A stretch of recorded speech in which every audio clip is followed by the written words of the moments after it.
কুষ্টিয়া জেলার সবচেয়ে নিকৃষ্ট জমিদারের বাড়ি চলুন আজকে আপনাদেরকে ঘুরে দেখাই। সুপ্রিয় দর্শক, আসসালামু আলাইকুম। সবাই কেমন আছেন? আশা করি সবাই ভালো আছেন। আজকে আপনাদের মাঝে কুষ্টিয়া জেলার সবচেয়ে নিকৃষ্ট জমিদারের বাড়ি, অর্থাৎ যে জমিদার ছিল একেবারে নিকৃষ্ট, সেই জমিদারের বাড়ি আজকে আপনাদের ঘুরে দেখাবো বর্তমানে কি অবস্থা। আজকে কথা বলছি কুষ্টিয়া জেলার মিরপুর উপজেলার ভগবান চন্দ্রের সেই জমিদার বাড়ি সম্পর্কে।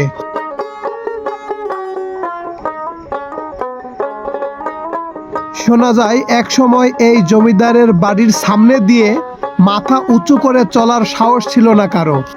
এমনকি ভগবান চন্দ্র বলতেন, ওপরে এক ভগবান আর নিচে আমি এক ভগবান, তোদের ভগবান বলতে আমি যা বলবো তোদের তাই করতে হবে, আমার হুকুমই শিরোধার্য।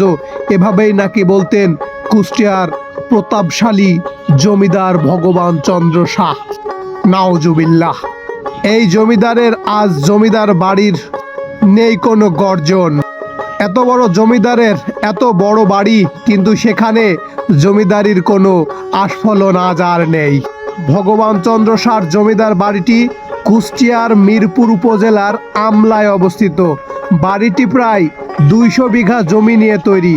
বড় 3টি উঠান, দিঘি, বড় দুতলা ভবনের 4টি বিল্ডিংয়ের মূল বাড়িটি তৈরি।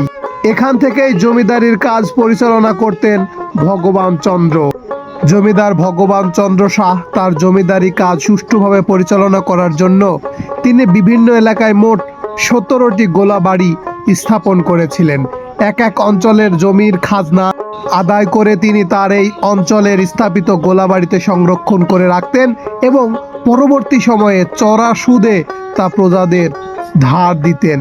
কেউ যদি সেটা ফেরত দিতে না পারত, তাকে পেয়াদা দিয়ে ধরে এনে জমিদার বিভিন্নভাবে নির্যাতন চালাতো। তিনি তাদের জায়গা জমি নিজের নামে লিখে নিতেন। ভগবান চন্দ্র শাহ কিছুটা সুঠাম দেহি বলশালী প্রজাকে নিয়ে লাল পেয়াদা নামের এক বিশাল বাহিনী গড়ে তোলেন। ভগবান চন্দ্র শাহর নির্দেশে বিভিন্ন এলাকায় তারা গরিব মুসলমান প্রজাদের অত্যাচার করে বেড়াতেন। জমিদার ভগবান চন্দ্র শাহ এলাকার গরিব প্রজাদের ওপর অনেক অত্যাচার করতেন, কিন্তু তার মৃত্যুর পরপরই তার বংশধরেরা জমিদারি প্রথা বিলীন হওয়ার আগেই জমিদারি ফেলে রেখে ভারতে চলে গেছে। জমিদার ভগবান চন্দ্র শাহর বাড়িটি বর্তমানে কুষ্টিয়ার মিরপুর উপজেলার আমলা বাজারের পাশে জমিদার ভগবান চন্দ্র শাহর স্মৃতিস্তম্ভ হয়ে পড়ে আছে। তার সকল সম্পত্তি জনগণ জবরদখল করে বসবাস করছে। তার ব্যবহৃত দিঘি, শৌচাগার, কলপার, রান্নাঘর, কুয়ো এখনো কালের সাক্ষী হিসেবে দাঁড়িয়ে আছে। বাড়িটি বর্তমানে আমলা সরকারি ডিগ্রি কলেজের ছাত্রাবাস হিসেবে ব্যবহৃত হচ্ছে। এক সময় যে জমিদারের এত প্রভাব প্রতাপ ছিল, সেই জমিদারের বড় বাড়ি, জমিদার বাড়ির সামনের রাস্তা এখন বন্ধ হয়ে গেছে। বাড়ির সামনের ফটক বন্ধ করে সরকার গড়ে তুলেছেন আমলা পুলিশ ক্যাম্প।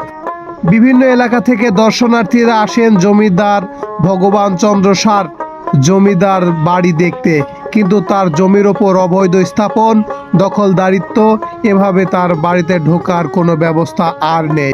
জমিদার বাড়িটি বর্তমানে আমলা সরকারি ডিগ্রি কলেজের আওতাধীন রয়েছে। আমাদের কুষ্টিয়ার ঐতিহ্য গাথা সেই নিকৃষ্ট জমিদার বাড়ি। বর্তমানে জমিদার বাড়িটির সম্পর্কে অনেকেই জানে না, তাদের জানিয়ে দিন শেয়ারের মাধ্যমে। ধন্যবাদ সকলকে। অবশ্যই আমাকে ফলো দিয়ে পাশে থাকবেন নতুন নতুন ভিডিও পাওয়ার জন্য। ধন্যবাদ সকলকে।